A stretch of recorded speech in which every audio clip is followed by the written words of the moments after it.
Peace and blessings, everybody. Welcome, welcome, welcome, everyone. Good to have you here. Today, family, we're doing something a little different, a slow, serious impact of a moment that blew up on the airwaves. The Dame Dash, Charlemagne the God exchange that's been trending and sparking debate all over social media.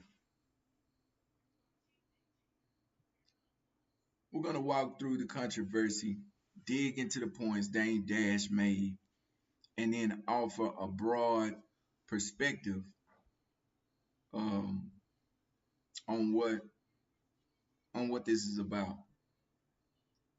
and on what this says even about public figures, accountability, and leadership in our community.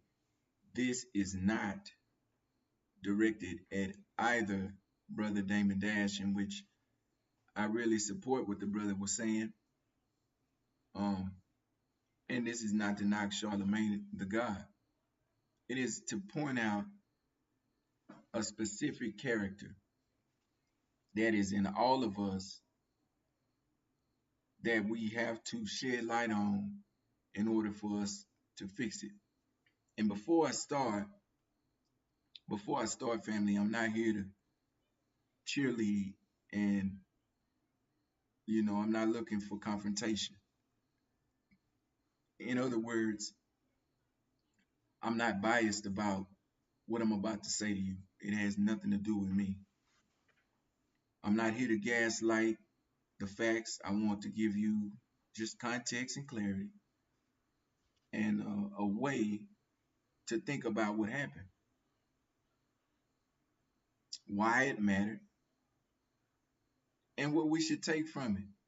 Because, we watch it enough to at least get something from it.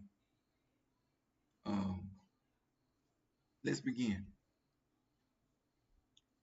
Here's the short version of it from my platform's uh, perspective. In truth, Dame Dash went on a high-profile radio show and got into a heated back and forth with Charlemagne the God, for those of you who don't know. The exchange included sharp accusations about reputation and business claims. A questioning of Charlemagne's masculinity was brought up, some insults and threats, and a larger dispute over who's reporting what and who's entitled to pushback. Pushback when they believe their reputation is being undermined. The clips are out there. Words were said, voices rose, and millions watched, and a lot of people reacted to it. Okay? It's not like it's a hidden subject. It wasn't a whisper in the back room. Okay?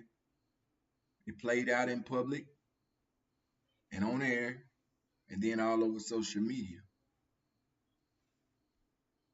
But now that we're on the same page about what happened, and if you want to go and view the video, I'll post the link in the comment section.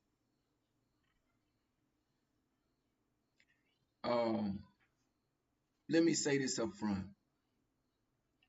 I think Dame Dash was defending real concerns about reputation and media narrative. That's what I think. Um, when I watched the video, I also think some lines were even crossed and that certain things could have been handled more privately. Uh, that tension, defend versus de-escalate, is what this whole conversation is about. So let's walk through it. The major points Dame Dash did indeed point out.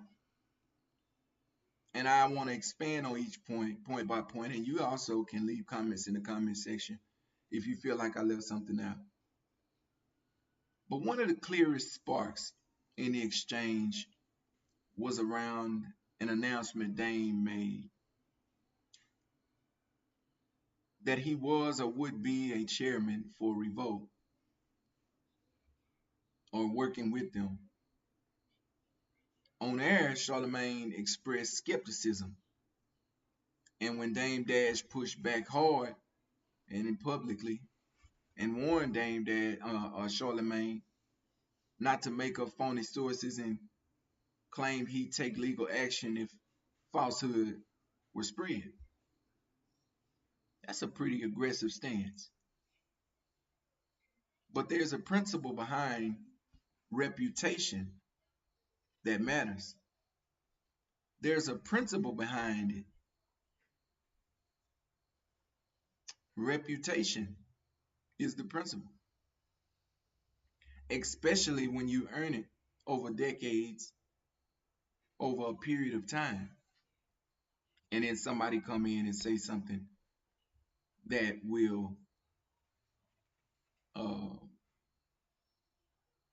tarnish your reputation. Now, you know, reputational capital is one of the few non-renewable currencies people in our culture sphere actually have. When you build a brand, whether it's as a record module or a host, an entrepreneur, an activist, people decide whether to trust you to do business with you or to listen to you based on a combination of past deeds done or deeds not done, public behavior, and present claims. Okay? If a public claim is questioned, for example, are you actually the chairman of Revolt? That question is not neutral.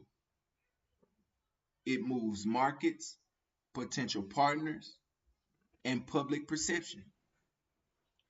Now, if the claim is false, if it's a false claim, it can make you look like a liar.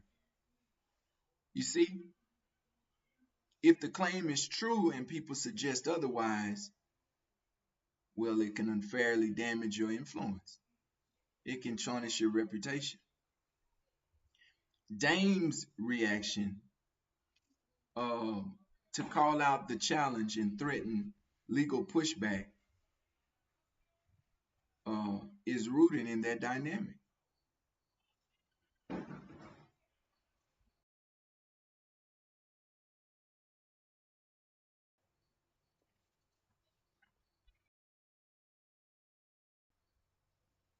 It was rooted in that dynamic.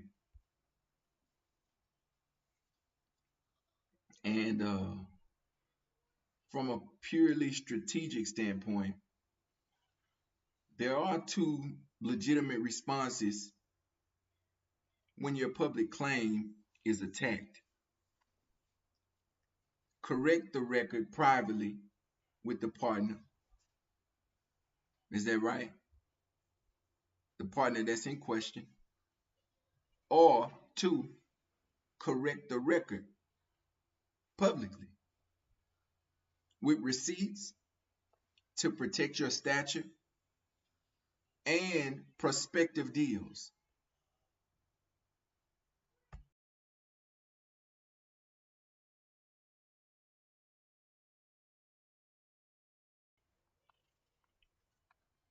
So it's two ways to look at this, man.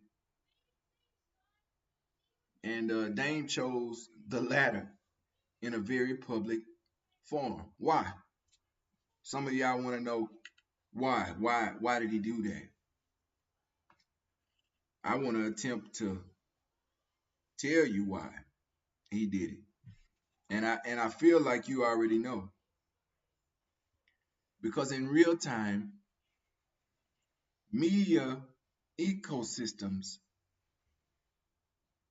a retraction or correction buried later won't repair the immediate damage of viral doubt. Do you understand? In other words, when somebody says something like that and they put this rumor out there about you, a silent retreat can be framed as an admission of guilt. So there's logic to his choice. Protect the brand immediately. Threaten legal action to discourage rumor mongering and force the skeptic or the skeptical party to either produce evidence or back down. Be quiet. Stop talking like that. Now, caveats. Threatening legal action on air looks hostile, familiar but hostile, and escalatory. See? It invites more headlines and a tit for tat kind of dance over the media platforms. And if the claim truly wasn't accurate, the legal threats will start to ring hollow and leave you looking defensive rather than factual. So the smarter move, if you got documents and confirmations on a thing, is to post the receipts in a controlled way or give the other side a short window to correct their own statement. The balance is firmness with dignity. But your content, the content, it matters. Trust me. Those of you who cover topics like this, you truly matter. If you've been undercut repeatedly by journalists, those of you who have been undercut repeatedly by journalists, and these journalists they treat insinuation as fact, then you can understand why someone would decide to publicly and forcefully contest that kind of narrative. You see? And I think it was a very, very smart move. I think it was a very smart move. Uh, you can understand someone who decides to do that. Bottom line, protecting your reputation, protecting your brand is, you know, a defensible motive. It is, you know, because you got to watch what people say, and people should watch what they say. The method and tone matter for how the defense is received. So think about that. Another thread in the exchange, and I'll post it later. Charlemagne leaned into narratives about Dame's financial status. Go back and look at it. You'll see where when Dame pointed out some truths, you know, I felt like brother took a low blow. And Dame called that false and personal. And he pushed back. Dame did. As any man would do. Strongly. On air money allegations are like a direct hit, man, uh, to a legacy built on entrepreneurship. And that's what Dame has always stood for. Uh, when someone who made their name as a business founder, an entrepreneur, is publicly labeled as broke, because I know y'all heard that, The label is not only an insult, it's an attempt to erase agency. For artists and executives, family, whose public persona is built on narrative of claiming our scarcity to ownership. Calling them broke is essentially calling their life worth a failure. And I think that's where brother went wrong. That's devastating to both the ego and the brand. Do you understand? So when Charlemagne used that kind of ammunition, whether sarcastically he did it, whether it was for ratings or whether it was rhetorical barbs, Dame's reaction was predictable. He spent years encouraging people to demand ownership. It's on record. To be the CEO of their lives. Dame Dash has been doing this throughout his entire career. For him, being painted as a destitute is painful, man. Yeah. And something to be publicly corrected. I would have publicly corrected him too. But here's the nuance. The public has a right to question claims, accusations, and even some stories, especially when a person or a person's legal or financial record shows troubles. People always question those whom have a criminal past, right? And Dame has had public money disputes and lawsuits in his history. So they frame that and use that against the brother. When skepticism is grounded in verifiable facts, it's a legitimate line of questioning. But when it's launched as a personal attack, I personally don't respect that. And with the aim of humiliating rather than informing, you can understand why the target might be angry. Do you understand? All right, so there's also a broader cultural element to it as well. And for those of you who are not black or who don't live in black communities or who don't know anything about being around black people in the black community, narratives about success and failure are wrapped up in integrational pride.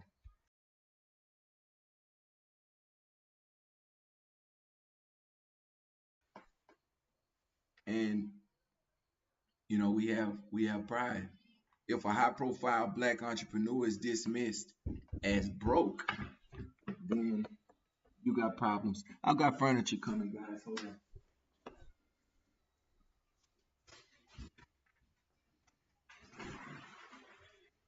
I'm doing well, sir. You with the furniture?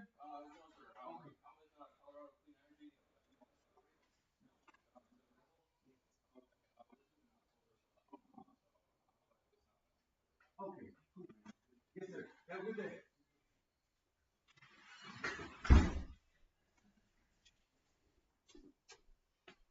Julian, let me know when the truck gets here with the furniture, okay? Okay, son. So, and that broader cultural element is something that we don't take into consideration. Um, that's why defenses. That's why defenses are emotional, family, and you know they become fierce. Again, the strategy for the personal attack is to either one, provide clarity, show evidence of assets, projects, revenue sources, or two, point out the maliciousness of the attack and demand respect. That's all.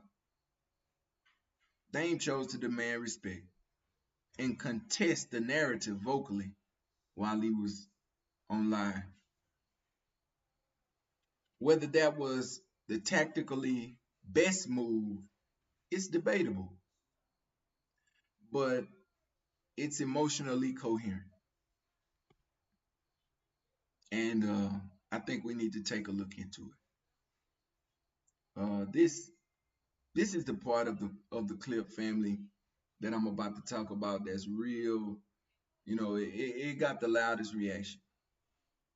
It got the loudest reaction.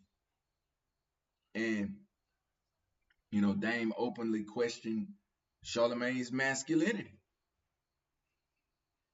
Even suggested he's a little gay. That's what he said. And pointed to a past time Charlemagne fled and attacked as evidence of those claims. Those are sharp, they're painful accusations, and they push buttons about gender, toughness, and honor. Uh, you know, I need to handle this real carefully because it touches people's identities and can be weaponized even against me. So let's just be blunt. Accusing someone of lacking masculinity or suggesting they are gay as an insult is a tactic rooted in homophobia and a narrow definition of manhood. It reduces rich human complexity into a binary that has harmed people for generations. Now, truth is truth, and we have to stand on truth. And even if, like he said, if you know someone happens to be indulging in those activities, then they should come out with it and be clear about it.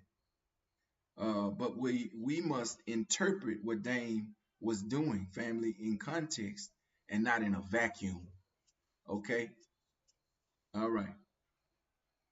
From his advantage point, excuse me, from his vantage point, a man who built a persona, okay, on toughness and old school street codes. Everybody know Dame when it comes to how he delivers himself and how he is perceived. Uh,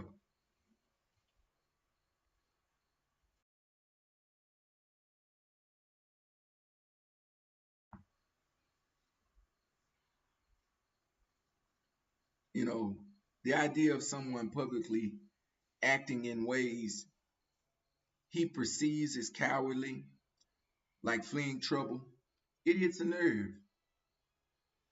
He conflates courage with leadership, and it got rough in there.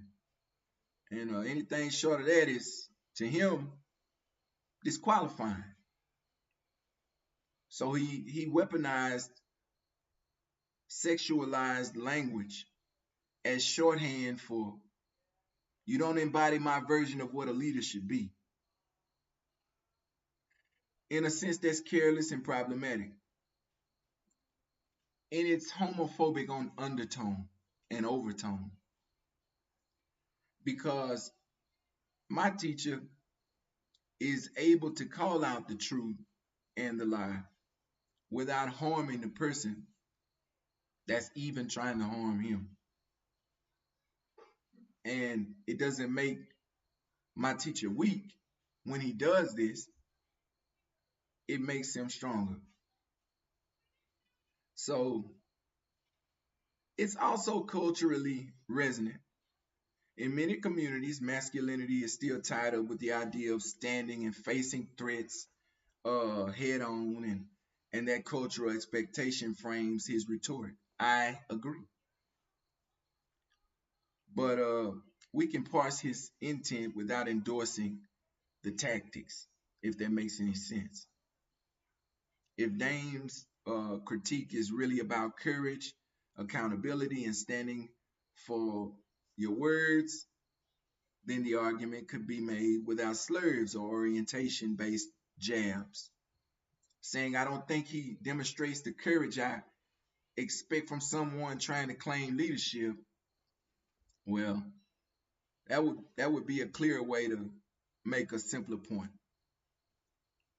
Instead, by couching the critique in sexualized insult, he reinforced the cultural homophobia that we already going through, that does damage by equating identity with cowardice. And I'm not calling brother a coward. I think he's a very stand-up man.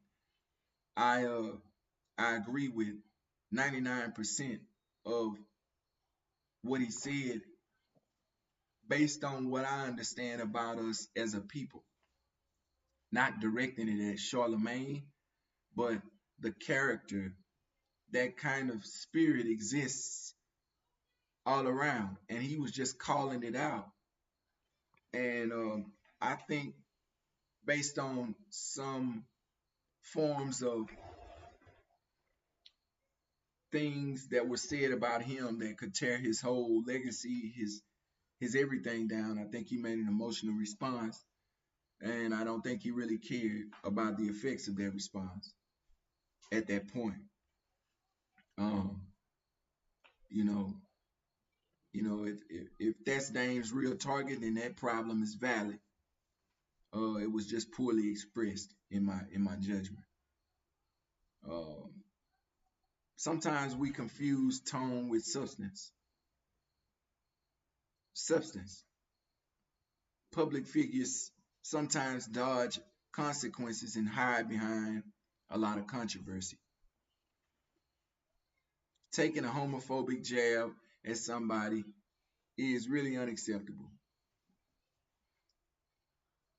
and it distracts from the underlying concern that us as leaders should have uh, for leadership and accountability. You know, this is the tension I mentioned earlier. Dame said some matters belong behind closed doors, that we should resolve certain issues privately. But he also argued that when something harmful is out in the open, you must publicly call it out. That's right. That's true. That's a pivot worth a long conversation. And I think I want to have it. Think about the difference, family, between a private transgression and a public impact.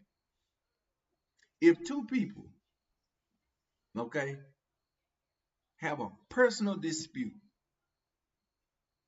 that doesn't affect others. Taking it behind closed doors is almost always the mature route you want to go. It preserves your dignity, it prevents a public spectacle, and it helps craft a solution without any collateral damage. But when someone is in the public square using their platform in ways to harm people in our community, spreading misinformation or materially damaging people's reputation,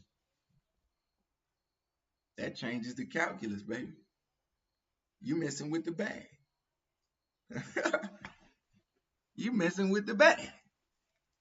You got to leave the bag alone. Dame's position reflects a practical binary.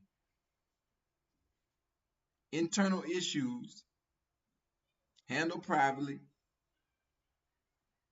public actions respond publicly. Why is that defensible? Because public accusation uh, is terrible. Public actions influence public opinion. They influence markets and even policy. If a media host uses their show to make baseless claims, which they do, those claims ripple outward. A silent private correction is insufficient to undo the harm that was done. He made a public statement. Dame addressed it publicly. Moreover, some people have historically weaponized private reconciliations as a way to bury inconvenient truths. I'm sure you know about that. For marginalized communities, public accountability sometimes becomes the only way to avoid repeating the harm that was done. Once you do it in the open, it's pretty much done. If you do it right and you're standing on truth, it's done, Jack. That said, there's nuance. If you can de-escalate and secure a private correction that then becomes public, the person who made the error or the erroneous claim issues a broadcast retraction, that's clearer and cleaner and less destructive. Don't you agree? The ideal path to go for me would be to go private first with a clear deadline for correction. And if no correction is forthcoming, well then, make the facts public with receipts. This protects both truth and dignity. Dame's public approach suggests either the private approach was tried and failed, or that he believes private fixes are too slow to fight the spread of false narrative. But there's also a moral dimension to it. See, it's so much that goes into situations like this that we overlook all the time.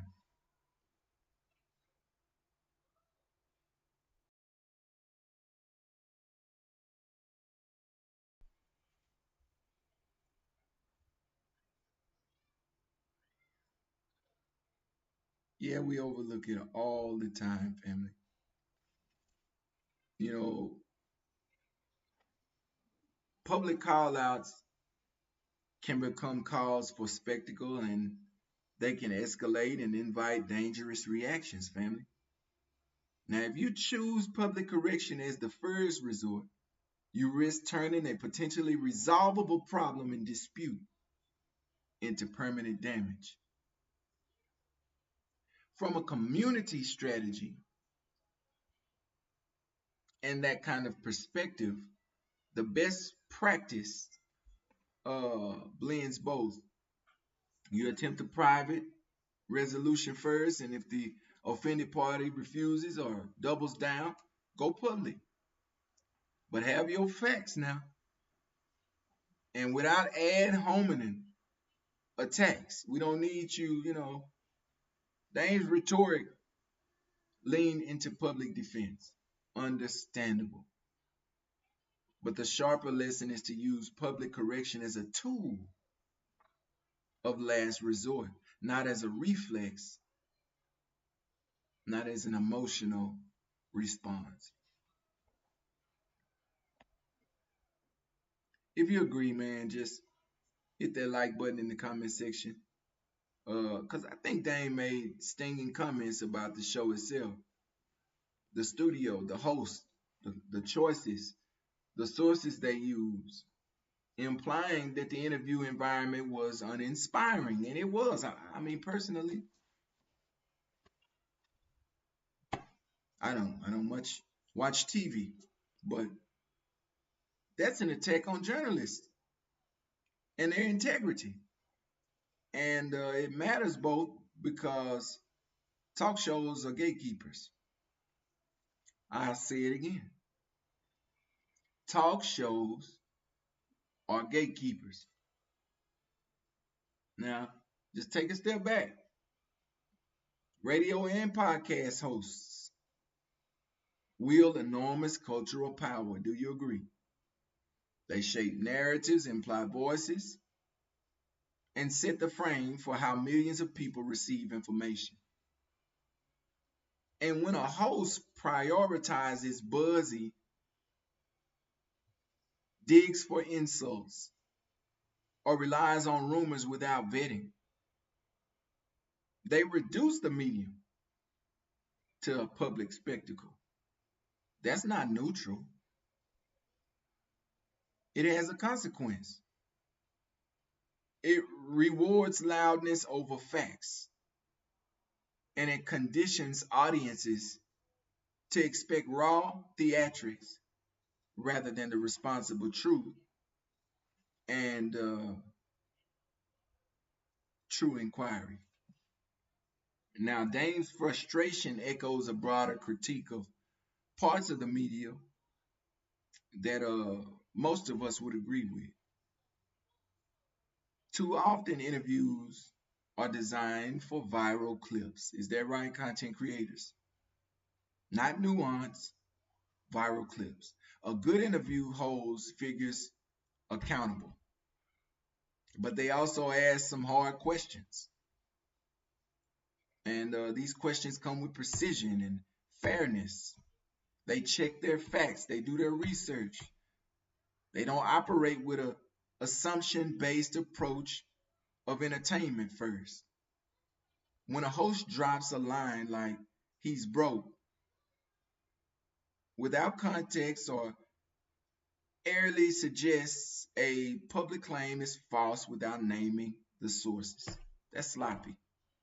That's not good. That's bad for business. Because it invites gossip. People gonna be talking about that now.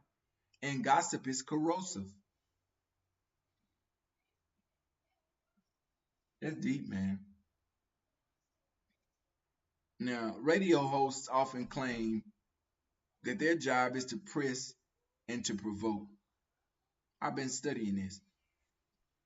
To produce content that gets people to talk. That's why you see Nori with, he got the drinks all up there on the top of the table. He gets you drunk first. And he get you drinking, get you to drinking, and while you drinking, you start talking and saying a lot of stuff that you probably wouldn't ordinarily say. So they're doing this to produce content that gets the people talking. There's a commercial incentive to do that. So the question becomes, what responsibility does the host have to the truth versus the market? There's no easy answer to this. But the healthy media model rewards hosts who can deliver both high ratings and rigorous, accountable interviewing. That's real. So Dame's critique then is a plea for more seriousness, better fact checking, you know, and a higher bar for the way public conversations are moderated. I don't think he's asking for too much. Sounds a lot like uh, good media is what he's asking for. Dame said, I could punch you in your face and that's alarming. I know, right? But the user asked me to note that he handled himself very, very, very civilized when it came to that. Because if you listen to what he was saying, he wasn't actually saying he would hit him in his mouth. He was saying, I could hit you in your mouth and you wouldn't do nothing. He was using what he saw on film to defend himself for what he was saying. Do I agree with it? It's not what I would have said, but he was making a point, and his point was well made. Um, so, what does that tell us about how anger is expressed in public conflict? How do we reconcile a controlled demeanor with the presence of threats? Think about it. We're not even talking about Dame Dash and Charlemagne. This is gonna happen again. This is just one small incident that has happened recently, but it's gonna happen again. And what are we gonna do?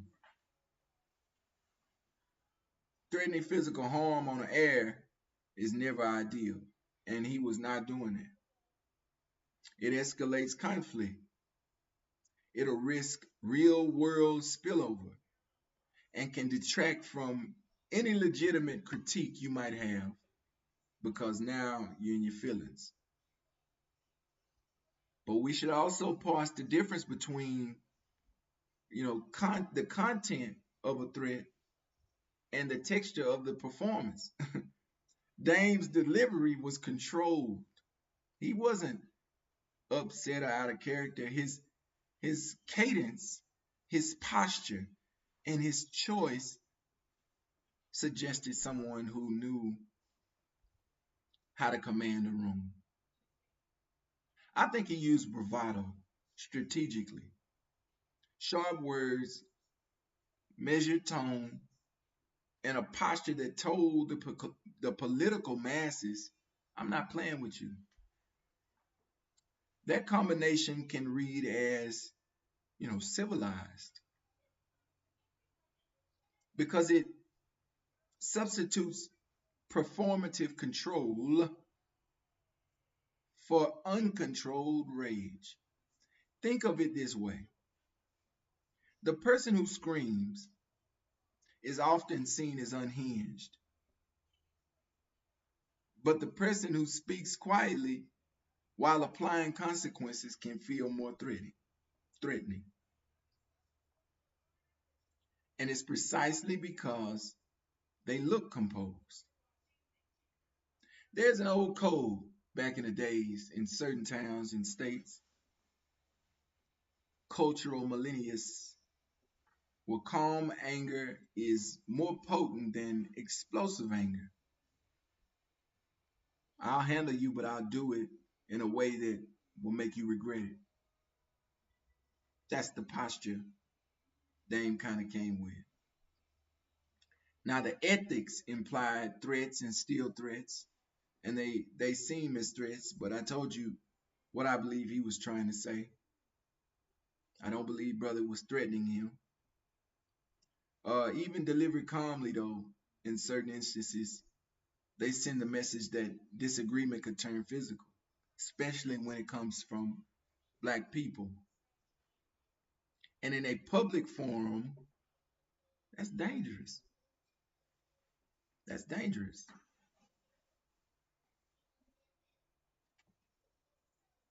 It could turn physical, right? That's dangerous.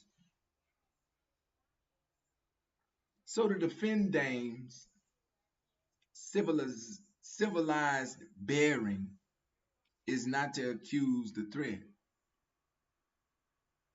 It's just to recognize the skill with which he navigated his compass uh, in a chaotic situation, really, because certain words that were said shouldn't have been said by Charlemagne the God.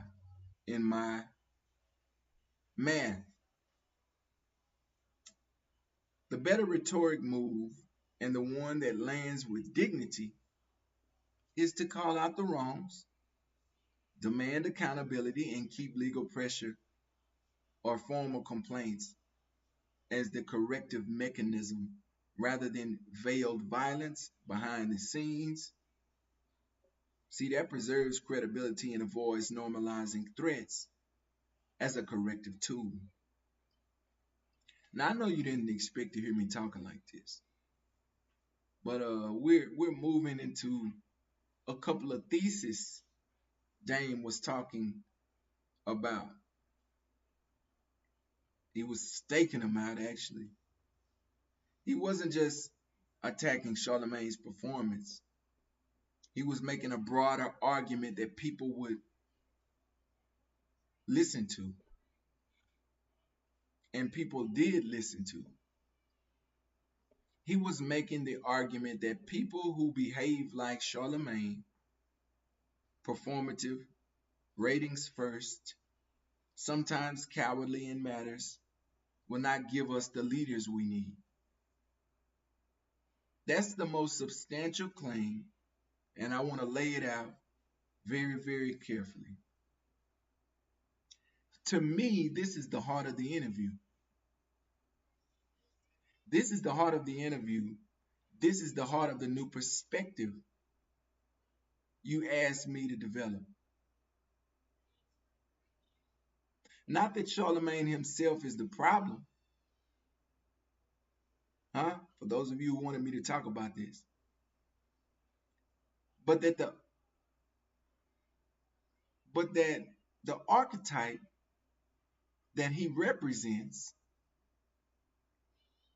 the performative culture personality who trades in provocation, shock, and viral moment making, is not the leadership profile a movement or a community building project should be built around. And I agree. And first, define leadership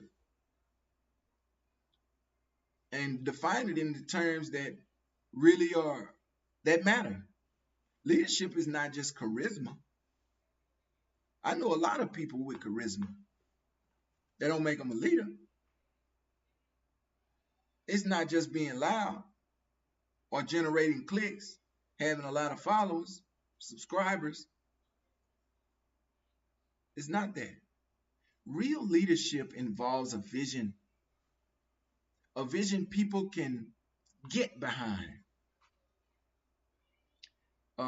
expertise or a competence in critical areas that, like finances or policy, strategy, system building, the capacity to take hits and respond with foresight rather than reflex, and an ethic of stewardship for the people you claim that you lead.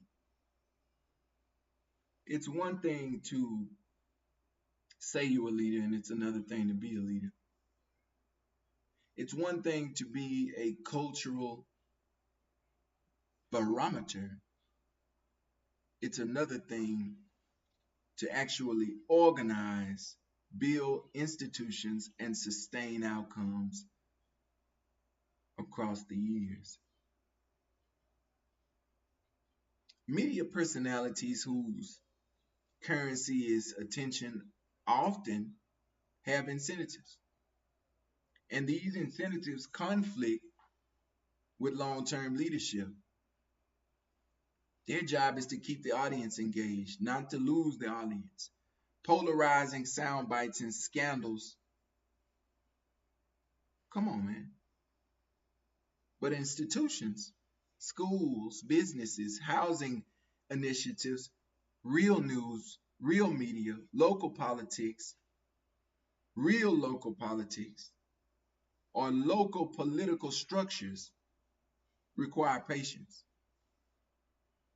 coalition building, and a tolerance for slow, unglamorous work. It's not fun always being a leader.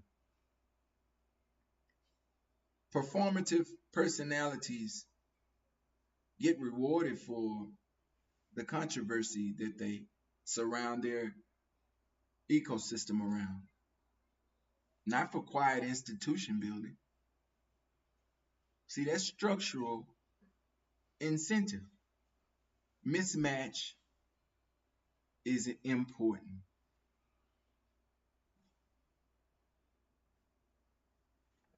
Look at it. These are two different layouts I'm giving you. That structural incentive mismatch is important. The public role of hosts and influencers is hybridized. It is hybridized. They are part of journalists, part entertainer, part commentator, That hybrid role creates an expectation gap.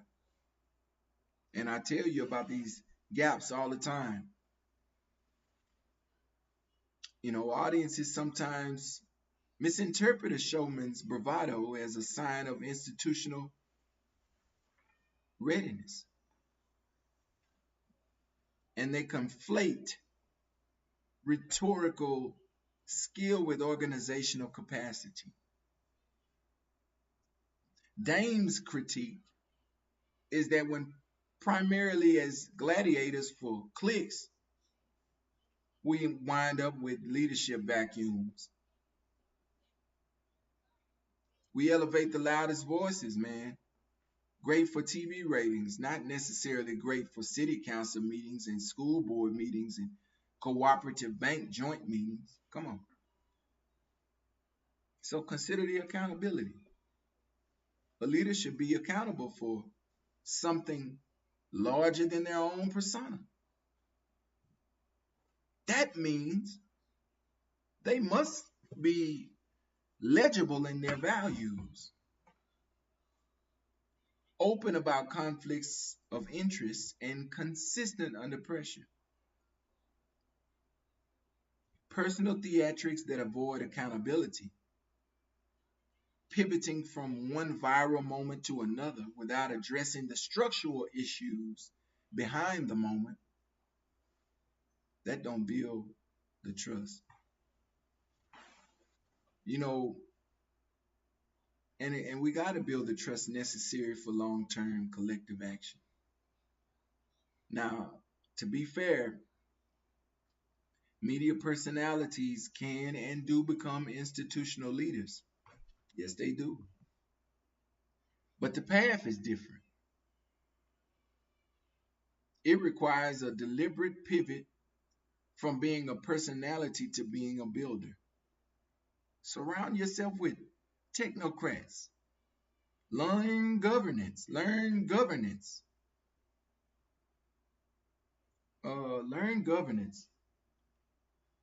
And be willing, family, to take off camera hits and survive them.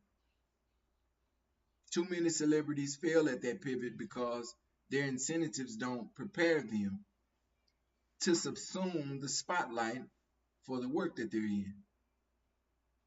Dane's point, in a blunt form, is that we should stop making, we should stop actually making false accusations.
Wife's gonna take all this and reupholstery it. Oh, really? Yeah, she likes the frame. So.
I have a jug of water. Sure.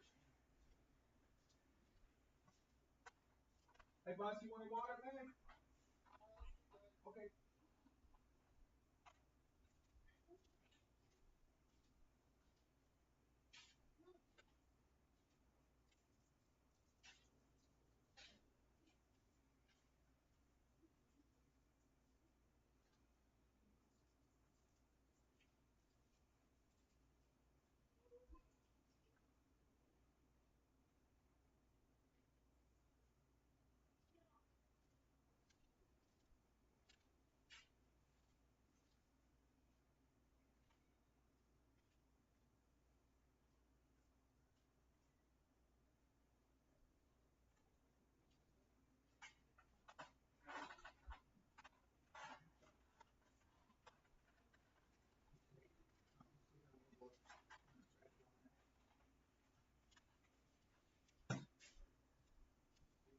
Right here.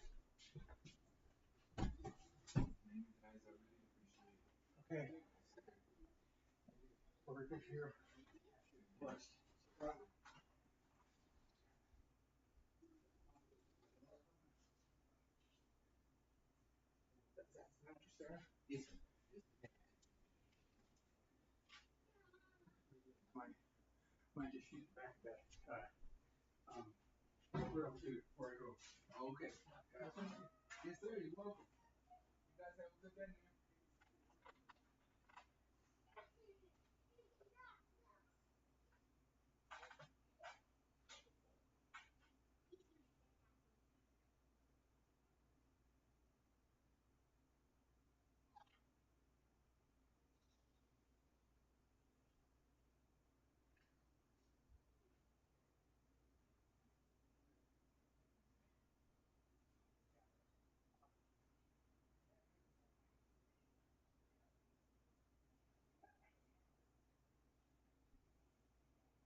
She probably wanted me to look at it, and I am.